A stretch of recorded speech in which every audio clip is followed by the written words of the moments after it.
Greetings. By default, animation effects in PowerPoint play at a preset speed.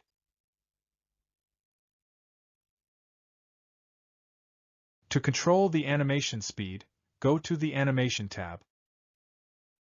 In Timing Group, use the Duration box to set how long the effect runs.